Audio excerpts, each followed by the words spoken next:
What is up, guys, and welcome back to the channel. Hey, we back with my guy Alex JTV. I see that y'all wanted me to check out part 2 of 10 benefits of living in Sweden versus the United States. So we here with part 2, my guy. Definitely love his channel. Y'all make sure y'all give him a follow. Hey, even follow him on Instagram. Love is real. I was checking him out. But we finna jump into this. Y'all hit that subscribe button. Send down those recommendations. Hey, what's going on, guys? It's your boy Alex J. In this video, I'm going to give you 10 benefits of living in Sweden versus the United States. Of course, this is going to be part 2. Yeah, part 2. Mention that. Number 1.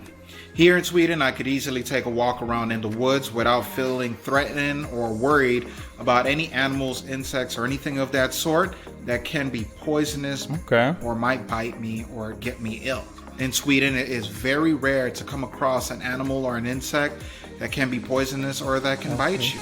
And because of this, I feel completely safe with letting my kids go out into the nature and playing in the woods without, no worries of that sort. I think that's the first time I really just heard that about going in the... I mean, what... Is there any type of animals that will be in the woods? I mean, usually, you got your regular bug, insects, maybe ants. Maybe a couple of spiders here and there. Maybe see some different type of bugs or snakes or something. But that's the first time I heard that there ain't nothing out there. And playing in the woods without, or at least poisonous, no worries of that sort. Now, don't get me wrong. In Sweden, they do have some places where they do have some poisonous animals, but you would have to literally search under a rock to find those. Yeah, in the United States, it was quite a bit scary for me because anywhere that I could have went, I had to be very cautious about where I was. Wow. I got stung by bees, bitten by insects.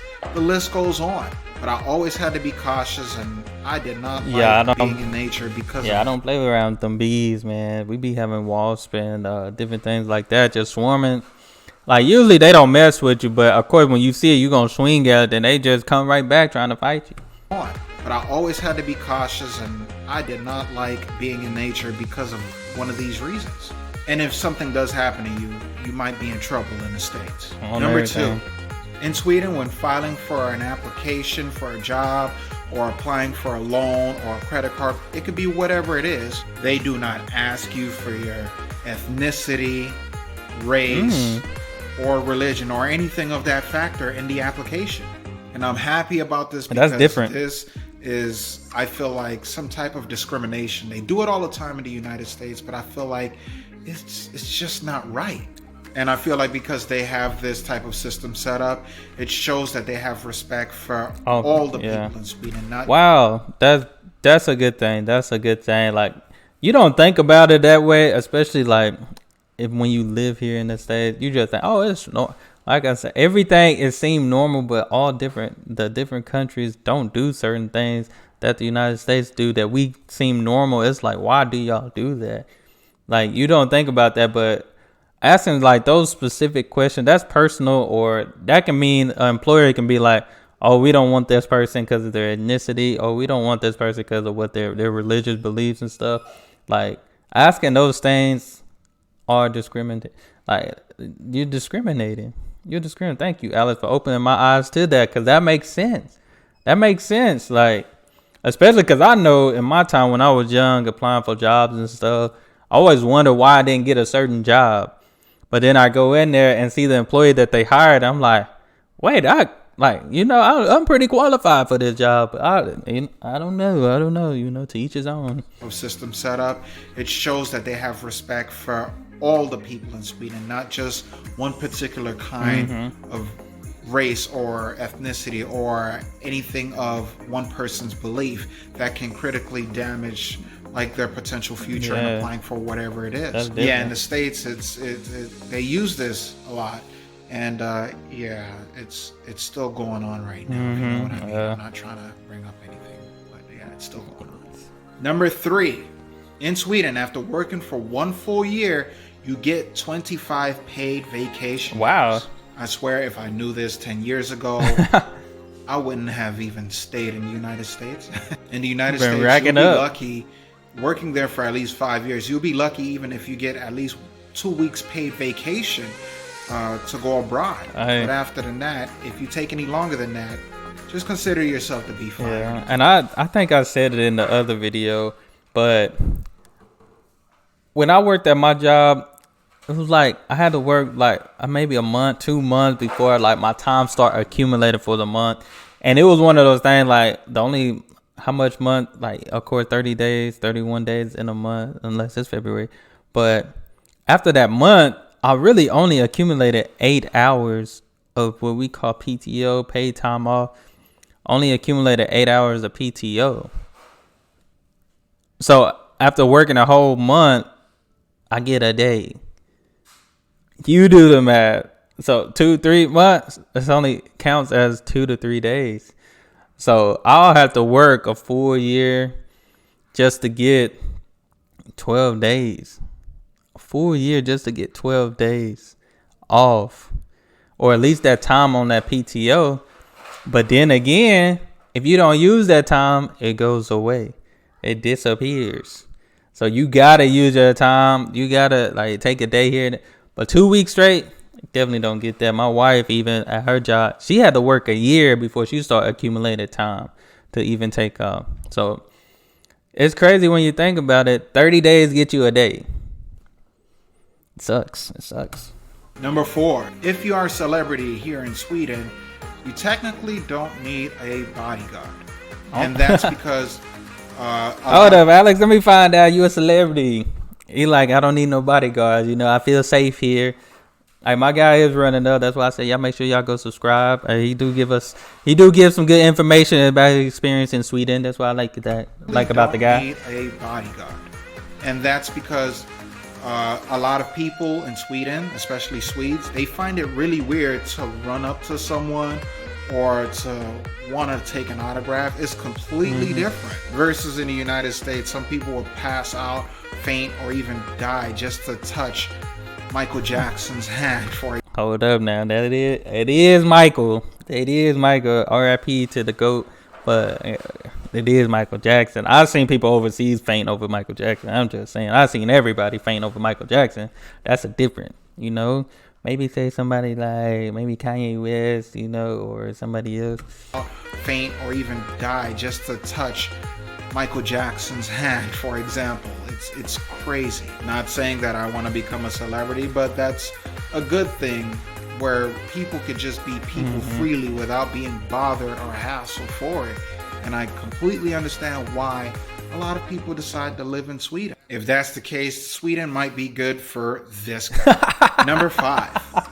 Here in Sweden, there are rarely any homeless people. Oh my God. Now, don't get me wrong. They still do have homeless people, but it's rarely any homeless people here in Sweden. And if they do have homeless people, most of that is through unfortunate circumstances, or it's by choice, to be honest with you. Because even though the government is a little bit backed up with helping them, they still assist or try to prevent homeless people from being on the street, no matter what. It's not the best system in the world, but it beats and is way better than the U.S. and it's crazy. Yeah, I said it in another video too. Like, you can pretty much find like a neighborhood just about of homeless people, like a community of homeless people in tents and stuff. Like, it's a sad thing, and it's mostly occurs downtown. I feel like it's downtown anywhere, any state you go, it's always downtown areas. But he's right. Number 6. In most parts of Sweden, it is completely safe to walk around no matter what time of the day. That's good. You can walk around at midnight, nighttime, daytime. It is completely safe. Now, don't get me wrong. There are some parts in Sweden that I believe that are dangerous, and I wouldn't, advise you to go out and take a walk. But in most parts of Sweden, some of the nicer parts of Sweden, it is completely safe to walk around. As an American that comes from cities that are really, really big, I'm from Miami, Florida. Oh, yeah. And I've lived in New York for like about 4 to 5 years of my life. The hardest or the roughest part in Sweden is considered to be like the nicest part of like Brooklyn. Number 7. If my child, God forbid, gets sick, then I get paid to stay home with my kid, which is an amazing thing, because in the United States, it wouldn't work that way. I would have to pay the nanny, and then after that, pray to God that she doesn't get sick. Yeah, you lose money when something happens to your health around you. Have to pay the nanny, and then after that, pray to God that she doesn't get sick either. And hopefully, my kid gets better, because I would lose out money on a days of work. And the government or your job does not pay you for that. Number 8. Here, most places in Sweden, or most workplaces, you're allowed to take a short break or a coffee break, and you won't get that deducted from your paychecks here in Sweden. Yeah, in the United States, most parts of the workplaces, if you do take a break, they deducting that from your check. And it's sad, because if you I honestly thought certain companies, or all companies, I thought it was a law you had to give people a break, depending on, at least paid break, depending on how many hours you work a day. Because I know 8+ hours you're supposed to get a lunch, but if you work below 8 hours or something, you're entitled to a 15 to 20 minute break without clocking out, from my understanding. But I'm in Texas, so he stayed in Miami and New York, so it might be different over there. Have 30 minutes to eat your lunch. Imagine you go to like a restaurant or store, and it takes 10 to 15 minutes to make your food, and then you only have about 15 minutes left to eat your food. If you go over that, they'll still take from your break in most workplaces. And this is one of the reasons why I am so happy and so grateful to be here in Sweden, because a lot of people that live in Sweden, some of them take things for granted and don't understand, like, it's the complete opposite on the other side, as opposed to what they see on TV. So remember, if you take your fika breaks, be grateful, because in the States, they'll take that away from you, and your check would look kind of crappy afterwards. You'll be pissed. Number 9. Here in Sweden, in some cities, and I gotta say this again, in some cities, if you do have a doctor's appointment, you get to ride the public transportation bus for free. What? Not only that, if you do decide to take a taxi, some taxi services and companies in Sweden, depending on what city you stay in, again, can give you a discounted rate to go to the doctors. And I find this to be incredibly amazing. Because if you're sick and you have a doctor's appointment, as long as you show proof, you get to ride the bus for free. Man, in the States, you'll be lucky enough to at least, beg the driver to get you on the bus for free for that to happen, because they normally don't do that in the States at all. Zero. And you think Uber is going to give you a free discount or some kind of discount if you're sick? No. They're going to still charge you and make money off of you anyway. I just like the fact that this country, as I'm going through this list, continues to take care of its people first. And last but not least, number 10. As a father, here in Sweden, you're entitled to a paternity leave. Yes, and I know what you're about to say. Yes, but everybody has paternity leave. No, but it's different here. It hits different here in Sweden. In Sweden, once your kid is born, if you have worked a fully functional job, depending on the circumstances, this may change. You get 80% of your salary by law to stay home with your kid. It blows my mind, because I feel bad for all of the dads in the United States. The dads don't get nothing.